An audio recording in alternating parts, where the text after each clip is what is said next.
Governor Cox, thanks for being with us. I'm wondering what stands out to you, what you know about the suspect right now. Is there something about his history that really stands out to you? Well, I think maybe what stands out is that nothing stands out the way you would normally expect. This is a good family, a normal childhood, all of those things that you would hope would never lead to something like this, and sadly it did. So there's so much we still don't know, but certainly there was a radicalization that happened in a fairly short amount of time. And again, that's not too. Sometimes when we talk about people getting radicalized, that's to blame others instead of the person. And I don't want to take away that agency. This person made a terrible decision and will pay the price for that. But I do think it is important and instructive that we try to do as much as possible to learn the types of influences that would lead someone to make just such an awful, evil decision. And I want to talk to you about that because you've talked very strongly about social media. I don't do a lot of social media, but I was looking at it today, and there's endless conspiracy theories about other people involved. There's videos of people making hand signals that seem to be people wiping their hair or adjusting their hats. Do you have any evidence that there was anybody else involved in this? Absolutely none. And again, the investigation is still ongoing. There's a lot we don't know that we're still piecing together. But there's enough that we do know that makes it very clear that this was one person, and a very again, tragic, terrible, awful decision, but no one else involved. You've called this a watershed event in our history, and that the chapter is still being written about what kind of a watershed event is it, what direction the country goes from here. Can you just talk about that a little bit, and how do we all help write that history?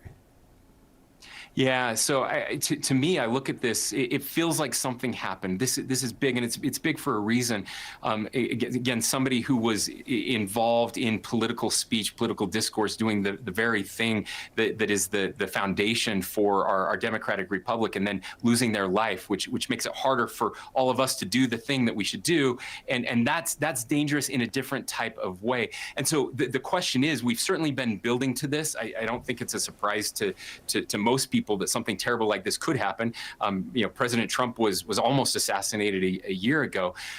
So the question is this the end of a very dark era? Does this wake us up in a way that we actually change? Or is this just the beginning of something far, far worse?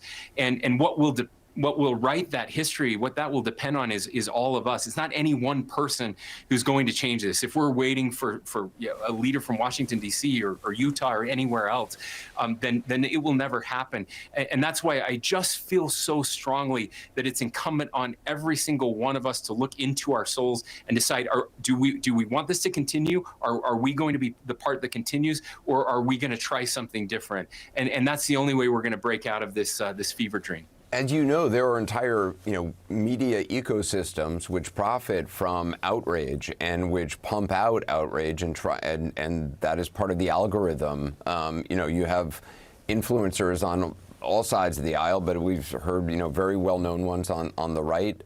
Even one commentator on Fox News talking about war. When you hear that word being used, war, what do you say?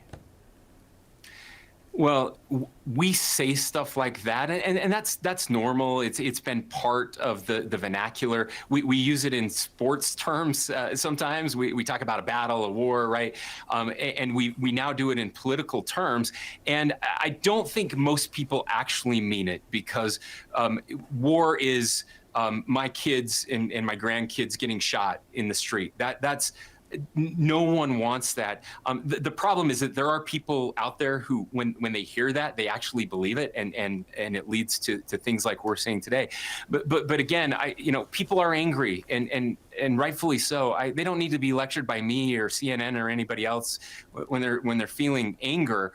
But my question is, what do we do with that? And that's why I think again, Charlie's words are so important on this. He did preach nonviolence. You know, whether you loved him or whether you hated him, he truly believed that that talking to each other would help us prevent violence, and that we desperately need more of that. And so that's all I'm trying to do is trying to turn that introspection in each of us. Me too, by the way. I screw up all of the time. The problem, Anderson, is that the incentive structure in social media, and quite frankly, the incentive structure in politics right now, it doesn't lead to depolarization. The radicalization that happens through those algorithms on social media. And again, that's why Charlie said, when things get dark and rough, to put your phone down, to read scripture, to hug your family. That's what we should be doing. Well, I actually want to put the social media post that he said, because you quoted this earlier. He said this in June. I'm putting it up on the screen. It said, when things are moving very fast and people are losing their minds, it's important to stay grounded, turn off your phone, read scripture, spend time with friends, and remember, internet fury is not real life. It's going to be okay. It's interesting, you know, this suspect, from what I've, read, his parents are registered Republicans. It seems like, he has a good family.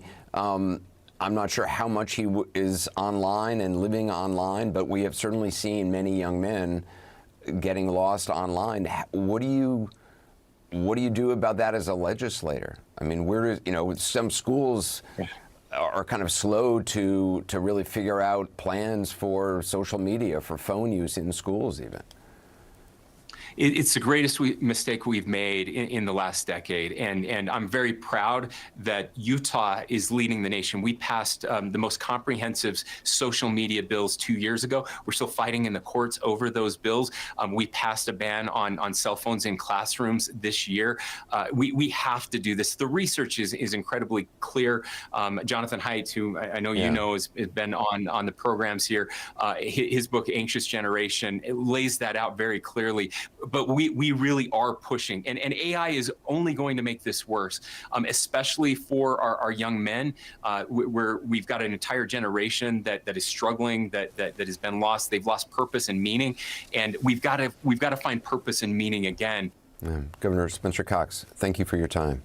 Thank you, Anderson.